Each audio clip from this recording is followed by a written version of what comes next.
21 August grenade হামলা মামলায় তারেক রহমান সহ সকল আসামিকে খালাস দেওয়ায় আনন্দ মিছিল করেছে গোলাপগঞ্জ উপজেলা ও পৌর স্বেচ্ছাসেবক দল।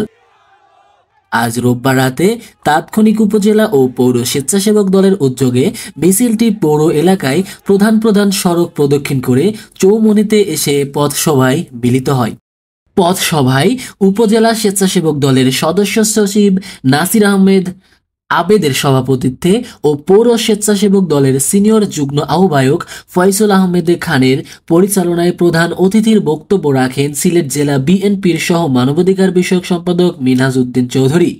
বক্তব্য রাখেন পৌর বিএনপির সাবেক সহসভাপতি মসরু আহমেদ, সহসভাপতি সোয়াইবুর রহমান মিজু, আমুরা ইউনিয়ন বিএনপির সভাপতি মাহবুবুল হক লুলু,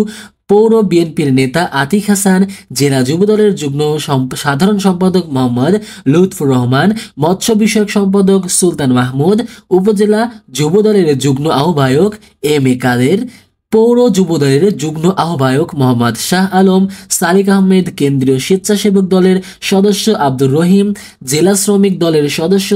সাইল আহমেদ, উপজেলা স্বেচ্ছাসেবক দলের যুগ্ম আহ্বায়ক সায়েদ আহমেদ জামিল, ফুলবাড়ী ইউনিয়ন স্বেচ্ছাসেবক দলের আহ্বায়ক সানাই আহমেদ, সদস্য সচিব মিজান আহমেদ, পৌর স্বেচ্ছাসেবক দলের সদস্য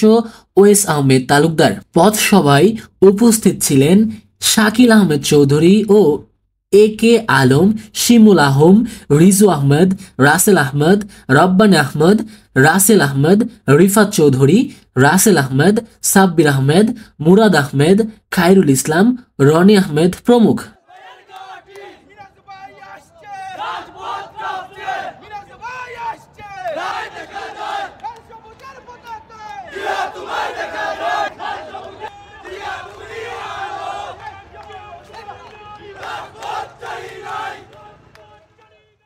মাসুম বিল্লাহ, জিবি টেলিভিশন।